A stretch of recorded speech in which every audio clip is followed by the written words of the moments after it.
সীতাৰ গাত হাত দিয়াৰ পাছত ৰাৱণৰ স্বৰ্ণলংকা ধ্বংস হৈছিল দ্ৰৌপদীৰ বস্ত্ৰহৰণৰ পাছত কৌৰৱ ধ্বংস হৈছিল আমাৰ অসমত ল'ৰা ৰজাই জয়মতীৰ গাত হাত দিয়াৰ পাছত আহোমৰ ৰাজত্ব শেষ হৈছিল গতিকে আজি ডক্টৰ হিমন্ত বিশ্ব শৰ্মা ডাঙৰীয়াৰ নেতৃত্বত NDA চৰকাৰে অসমৰ মহিলাক সম অধিকাৰ সম সন্মান সম ন্যায় আৰু সম মৰ্যাদা দিবৰ কাৰণে যি UCC আনিছে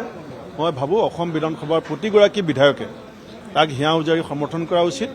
আৰু অসমৰ আমাৰ জীয়ৰী বোৱাৰী আই মাতৃসকলৰ সন্মান প্ৰাপ্য সন্মান আমি তেখেতসকলক দিয়া উচিত মই বুজি নাপাওঁ যে কিছুমান বিৰোধী হোৱা মানে প্ৰতিটো কথাত যে বিৰোধিতা কৰিব লাগিব সেই কথাটোৱেই মানে অসম বিধানসভাত আজি প্ৰতিফলিত হ'ব যে যুক্তিনিষ্ঠভাৱে এই বিষয়বোৰ যদি আমি অধ্যয়ন নকৰি কেৱল বিৰোধিতাৰ খাতিৰতে বিৰোধিতা কৰোঁ তেতিয়াহ'লে আজি যিটো ঐতিহাসিক জনমত NDA পাইছে সেই জনমতৰ শক্তি আৰু বৃদ্ধি পাব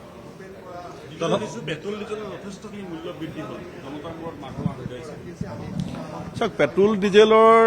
মূল্য বৃদ্ধি কথাটো নিশ্চিতভাৱে আমাৰ সমাজ জীৱনক চুই যাব কিন্তু এইটো আন্তঃৰাষ্ট্ৰীয় বিষয় ইৰাণৰ আৰু আমেৰিকাৰ মাজত যিটো যুদ্ধংদেহী পৰিস্থিতি হৈ আছে তাৰ পাৰ্শ্বক্ৰিয়া নিশ্চিতভাৱে গোটেই ৰাষ্ট্ৰজুৰি বা গোটেই আমাৰ পৃথিৱীতে এই প্ৰক্ৰিয়াটো পৰিছে আৰু মই ভাবোঁ যে ভাৰতবৰ্ষৰ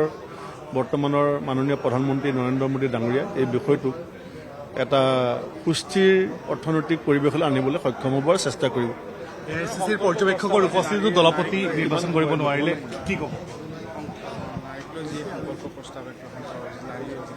মই এইটো ইতিমধ্যে কৈছোঁৱেই যে নাৰীৰ সমমৰ্যাদা সম সন্মান সম ন্যায় আৰু তেওঁলোকৰ সম প্ৰতিষ্ঠাটো আমাৰ সমাজৰ প্ৰত্যেকগৰাকী সচেতন ব্যক্তিৰ দায়িত্ব আৰু সেই কামটো ডক্টৰ হিমন্ত বিশ্ব শৰ্মা ডাঙৰীয়াই নিৰ্বাচনৰ আগতেও কৈছিল যে মই যদি বিধানসভালৈ আহোঁ UCC আনিম আৰু UCC আনিম বুলি কোৱাৰ পাছত যিটো বৃহৎ জনমত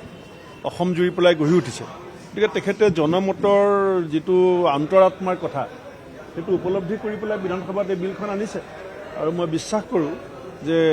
আমি বিবেকবান প্ৰতিজন সমাজ সচেতন ব্যক্তিয়ে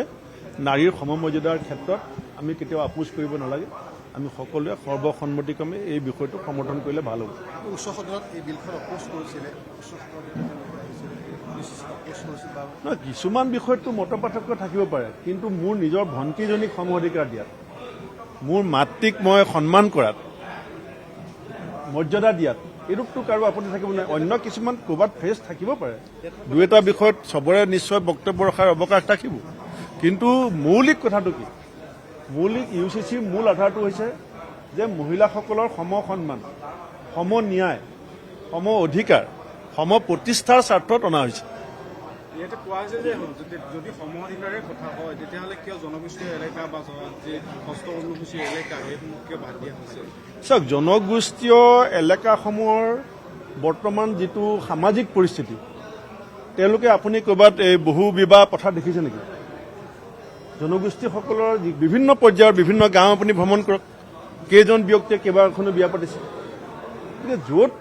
এই UCCখন বলবৎ কৰা নকৰাক লৈ কোনো প্ৰভাৱ নপৰে আৰু জনগোষ্ঠীসকলক আমি কি বুলি কওঁ ভূমিপুত্ৰ বুলি কওঁ থলগিৰি বুলি কওঁ খিলঞ্জীয়া বুলি কওঁ কিন্তু প্ৰত্যেকখন ৰাজ্যত খিলঞ্জীয়া থলগুৰি ভূমিপুত্ৰৰ এটা বিশেষাধিকাৰ এটা প্ৰিভিলেজ থাকিবই এইটো প্ৰিভিলেজ থাকিবই